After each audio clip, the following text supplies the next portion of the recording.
Jasmine. இந்த வீடியோவில் ILO அப்படின்னா என்னன்னு பார்க்க போகிறோம். இந்த ILO அப்படிங்கிற அப்ரிவேஷனை நம்ம லைஃப் டைமில் நிறைய வாட்டி கேட்டிருப்போம். ஸோ அது என்ன அப்படிங்கிறத இந்த வீடியோவில் பார்க்கலாம். ILO அப்படின்னா இன்டர்நேஷ்னல் லேபர் ஆர்கனைசேஷன், அதாவது சர்வதேச தொழிலாளர் அமைப்பு. 18ஆம் நூற்றாண்டில் மிகப்பெரிய தொழிற்புரட்சி ஐரோப்பிய நாடுகளில் ஏற்பட்டுச்சு. ஒவ்வொரு நாடுகளும் தங்களுடைய தொழில் வளத்தை பெருக்குவதற்கும், புதிய புதிய இயந்திரங்களை செய்வதற்கும், புதிய புதிய கண்டுபிடிப்புகளை உருவாக்குவதற்கும் பெருமளவில் முனைப்பு காட்டினாங்க. அது எங்கே போய் முடிஞ்சுன்னு பார்த்தீங்கன்னா, தொழிற்புரட்சி அப்படிங்கிறது ஆயுத புரட்சியில் போய் முடிஞ்சுது. ஒவ்வொரு நாடும் தங்களுடைய நாட்டின் பாதுகாப்புக்காக அதிக அளவில் ஆயுதங்களை உற்பத்தி பண்ணாங்க. ஒரு கட்டத்தில் என்ன ஆச்சுன்னா, தாங்கள் உருவாக்கின ஆயுதங்களை பரிசோதிக்கவும் தங்களோட பலத்தை மற்ற நாடுகளுக்கு காட்டவும் முதல் உலகப் போரை ஆரம்பிச்சு வச்சாங்க. அந்த முதலாம் உலகப் போர் முடிவில் எக்கச்சக்கமான தொழிலாளர்கள் மரணம் அடைஞ்சாங்க.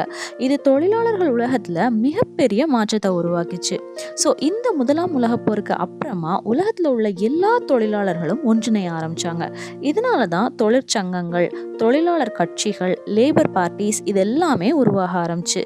இப்படி இந்த தொழிலாளர்கள் எல்லாரும் ஒரு பெரிய சக்தியாக உருவாகிறத மற்ற முதலாளிகளும், மற்ற நாடுகளும், மற்ற அரசுகளும் கவனிச்சாங்க. அப்போ என்ன பண்ணுறாங்க அப்படின்னா, இந்த இன்டர்நேஷ்னல் லேபர் ஆர்கனைசேஷன் அப்படிங்கிறத முதல் உலகப் போர் முடிஞ்ச அப்புறமா வெர்சேஸ் உடன்படிக்கை 1919 அடிப்படையில் உருவாக்குறாங்க. இந்த இன்டர்நேஷ்னல் லேபர் ஆர்கனைசேஷனோட முக்கியமான வேலை அப்படின்னு பார்த்தீங்கன்னா, தொழிலாளர்களோட உரிமைகளை பாதுகாக்கிறதுக்காக. அதாவது தொழிலாளர்கள் நீண்ட நேரம் வேலை பார்க்கறது, குறைஞ்ச ஊதியத்தில் வேலை பார்க்கறது, பாதுகாப்பற்ற சூழலில் வேலை பார்க்கறது போன்ற பிரச்சனைகளை சந்திச்சுட்டு வந்தாங்க. இதை சரி செய்ய ILO உருவாக்கப்பட்டது. அடுத்ததா சமூக நீதியை நிலைநிறுத்த, அதாவது அனைத்து தொழிலாளர்களும் சமமாகவும் மரியாதையாகவும் நடத்தப்படணும் அப்படிங்கிற நோக்கத்தில். அடுத்ததா நியாயமான வேலை வாய்ப்புகளை உருவாக்க.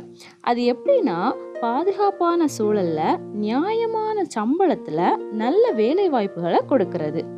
அடுத்ததா சிறுவர் தொழிலையும் அடிமை தொழிலையும் தடுக்கிறதுக்காகவும் இந்த அமைப்பு உருவாக்கப்பட்டது.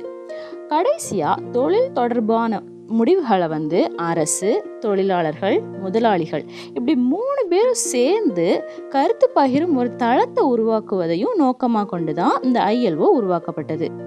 ஆக மொத்தத்தில் ILO உருவாக்கப்பட்டதன் நோக்கம் உலகம் முழுதும் இருக்கக்கூடிய தொழிலாளர்களோட நலனையும் பாதுகாப்பையும் உறுதி செய்து நீதியை நிலைநாட்ட தான். ஸோ இது சம்மந்தமாக உங்களுக்கு ஏதாச்சும் டவுட் இருந்ததுன்னா நீங்கள் கீழே கமெண்ட் பாக்ஸில் கமெண்ட் பண்ணுங்கள், நான் உங்களுக்கு எக்ஸ்பிளைன் பண்ணுறேன். இது மாதிரியான தகவல்களை தெரிந்து கொள்ள நம்ம சேனலை தொடர்ந்து பாருங்கள். தேங்க்யூ.